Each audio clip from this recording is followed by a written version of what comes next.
One of the best ways to improve your FRQ performance is to think like a AP grader would in terms of how they would grade your FRQ. To get that way, to get to that level, you're going to be grading some FRQs, and let me help you with this one. Okay, this was an acid-base FRQ, and they're notorious for being complicated, but remember, an acid-base FRQ just deals with acids and bases, just two things to deal with. So let's look at this one. You've spent a little bit of time on it going over this. Here we've got some potassium sorbate. Well, first of all, let's get rid of the potassium because that's going to be all potassiums and sodium compounds are soluble. Let's just deal with this sorbate, the C6H7O2, and it has a negative charge. It's an anion with the AT ending, and it's an organic compound. You know it's going to be a base. The organic acids have an ic acid ending, like sorbic acid, which is the conjugate acid of sorbate. So that's a giveaway. So this is going to be our weak base that we deal with. We keep on reading, and again, here, this is critical. Stock solution of this weak base. So when they talk about stock solution, they're going to be dealing with a weak base. And if you're dealing with a weak base, and if you're doing a titration, and you saw the burette on this thing, that means you're going to be starting with a weak base at about maybe a pH of 11 or 10, and then you're going to neutralize that, and then finally the acid that you're titrating it with is going to end up taking over. Have that sort of point of view. I'm going to erase that right now because we'll do a better job with that later. And they're nice in that they give us the formula of the acid. Here it is. Here's the H plus that is attached to the sorbate. So then it becomes sorbic acid, and they give us a Ka. So let's see. What's the first question? Oh, write the net ionic equation.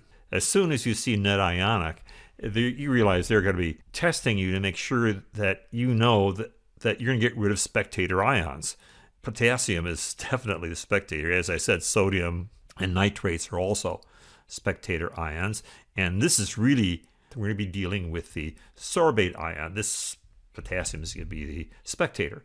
HCl, oh, this is a strong acid. So we've got a base, a weak base, and then we've got a strong acid. And one thing we know about strong acids, and that's why they asked this question, is that they 100% ionize, and we don't have to worry about their anion. It's simpler because we don't have to worry about chlorides. The net ionic equation is just going to be the sorbate ion, forgive my handwriting, C6, or mouse writing, H7. It's an organic compound. These hydrogens here are buried inside the molecule. It's an interesting compound, 6 carbons long. Couple of double bonds in it, but that's irrelevant. And that's the sorbate. It's going to react with the strong acids. Strong acids 100% react with weak stuff. We don't have to worry about an equilibrium. This is just going to go zap, completely convert weak base into its conjugate acid. So I'll write that out. Again, the C6H7, oops, O2. Again, forgive my mouse writing here. That's it. This is going to be neutral. Let me just check things over. It's worth proofreading. Here's my answer. I wrote the net ionic. I've got the formula. Yep, that checks out. I've got the H plus. That checks out. This is neutral. This is my answer. Proofread your answers. It'd be a pity to lose a point because you got the formula wrong or copied it wrong. When you grade these things, remember that these questions 1, 2, 3 are worth 10 points. So this obviously is going to be worth 1 point. And I'm going to run down to my little spreadsheet here to keep track of my points. Net ionic equation. Here it is. Oh, here's a mistake on my sheet here. This is not really much of an equilibrium. Should be that way. And I get 1 point out of it. Nice, good start. So let's go to part B here. Part B, same thing I repeated so we could see this, because you'll definitely have to always refer back to the original problem when you're dealing with things. Here they show the titration. You should be able to know how to use a burette. They're a little tricky because you're pouring stuff out of them, and the top numbers are smaller. Like this top number is really a 0.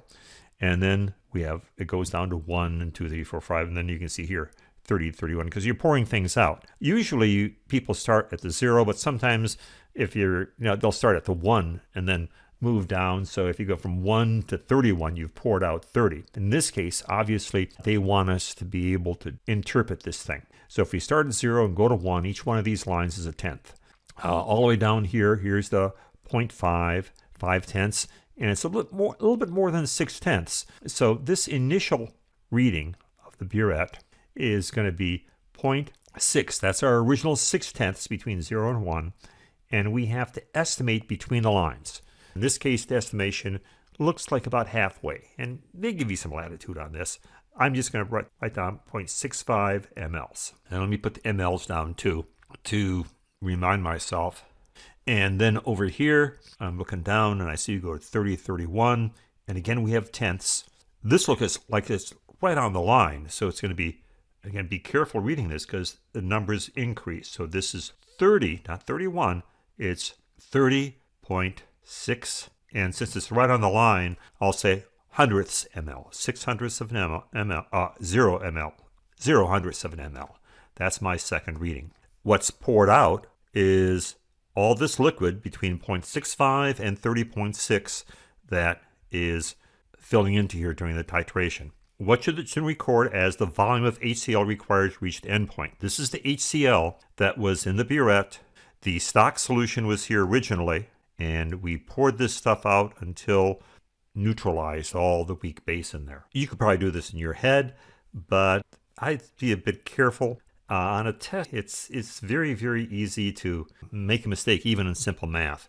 And you can use your calculator for this. I'll bring my calculator over here.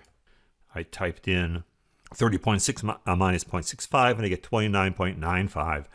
My net volume is 29.95 mLs. Now, don't just write down that answer. One of the rules that graders have is they cannot end up giving you a point for a calculation unless you show some work.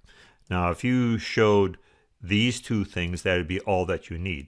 But you have to indicate what numbers you're subtracting. Otherwise, you lose the points. That's unfortunate, but that's the rule, because supposedly they say they're worried that if somebody just writes down the answer, they looked at somebody else's paper for it. Let's see. 29.95, is that the right answer? I sure hope so. Here it is. You get 29.95, and if you were within 0.05 of an ml, you get that point. So even if you put down 29.0, you would have. That's the volume of HCl that was poured out of the burette. On the entire FRQ section, there's going to be 1 point that's awarded for significant figures being correct. And this is the one that was awarded for it. It was being able to realize that you had to include hundredths of an ml. If you got 4 significant figures on that, you get yourself the significant figure point. Right now, we're running 3 points out of 10, which isn't too bad on an FRQ, especially an acid-base one. So let's go to the next thing. Assuming that the endpoint is equal to the equivalence point, okay, so they went to the endpoint after pouring 29.95 mLs of acid into this base, calculate the concentration of the base in the stock solution. This was a simple titration, and we know the titration equation is the concentration of the acid times the volume of the acid is going to be equal to the concentration of the base times the volume of the base. That's the purpose of the titration. The most common error in this is to mix up acids and bases. So let's just make sure. This 29.95 mLs was the acid in the burette. The stock solution was the base. This acid that we had, the HCl, which we just figured out, had a concentration of 1.25 mLs. That's the concentration of the acid. The concentration of the acid is 1.25. Now use your units. Units, the extra time that you spend with these units is worth it. Times the volume of the acid, 29.95 mLs. If you multiply those two together, you get the millimoles of acid that were dispensed. And since this is a titration, the equivalence point is when the amount of acid dumped in neutralizes all of the base that's in there. So the millimoles of acid will equal the millimoles of base. And then that's going to be equal to the concentration of the base. You might have to go back to double check this. A student titrates 45 mLs of stock solution. So it's 45 mLs of this potassium sorbate. 45 point, scrolling out of the screen. The mLs cancel. Molar is my final unit, and that is the concentration of my base. I'll grab my calculator. Oh, wait a second. It'll be easier for me just to ask Alexa. Alexa, what's 1.25 times 29.95 divided by 45? The answer to your calculation is 0.831944. Okay. Thank you, Alexa. And here we go. I'll write it out to 3 significant digits, 0.032 and molar. Write down the unit. Don't just put the number down. The number doesn't mean anything. It's too abstract. What is this point? And that's reasonable value.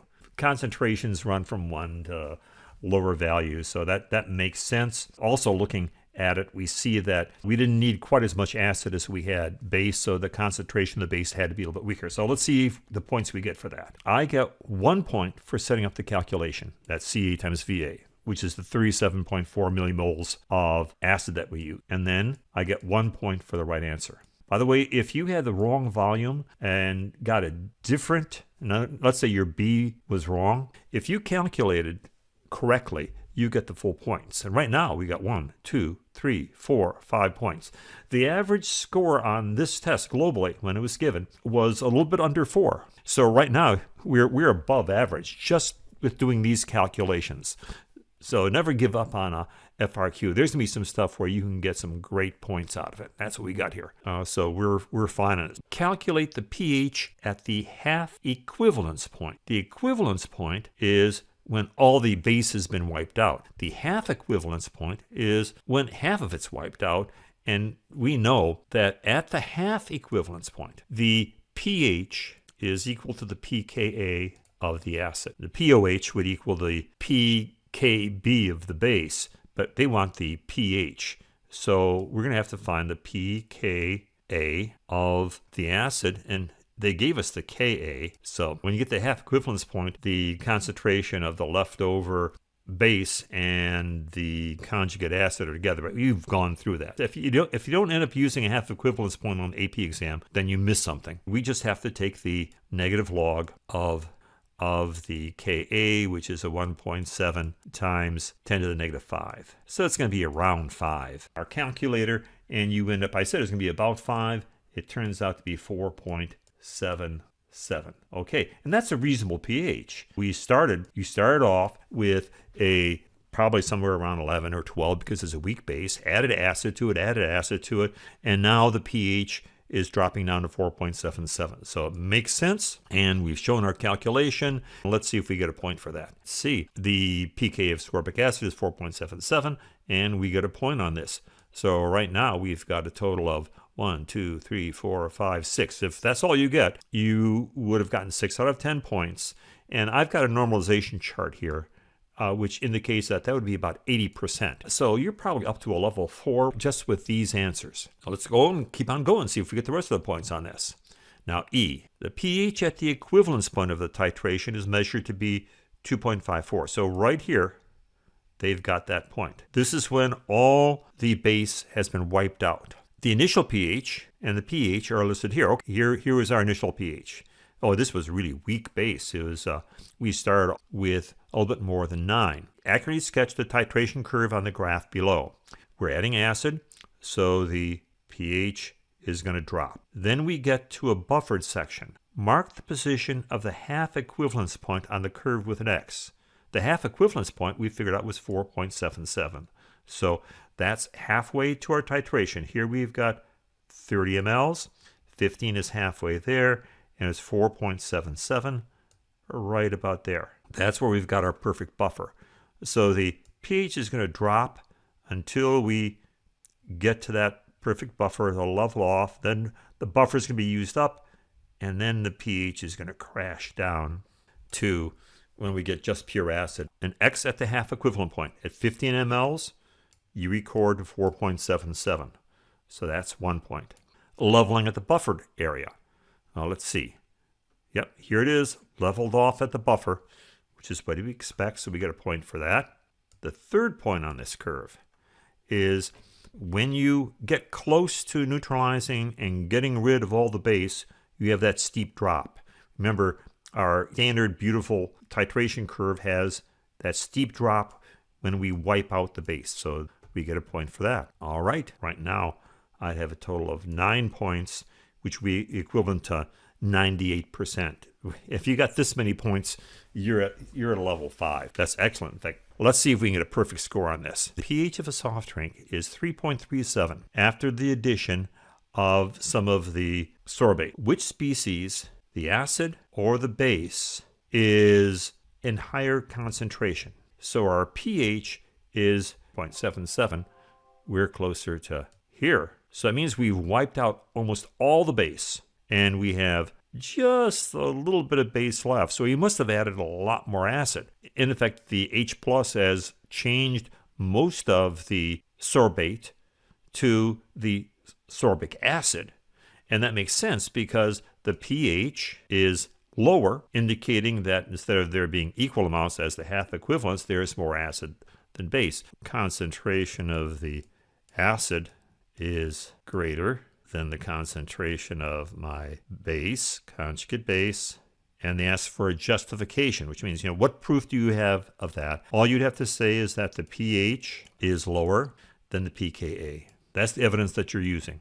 With a justification, you don't have to come up with any fancy explanation as to why that works. You just have to say, what evidence do you have that for your answer? Again, basically proving that you didn't just copy this from somewhere else. So I'll put down the pKa. That gives me that last point, and we got it pretty quickly. Very often the last point on an FRQ is relatively easy if you've got the insight on things. You didn't have to do any calculations here, so that gives us our 1 point, and my total is going to be 10 points. There we go. There's my raw score. 10 points would be equivalent of 100%. Okay, that's it. Grade yourself.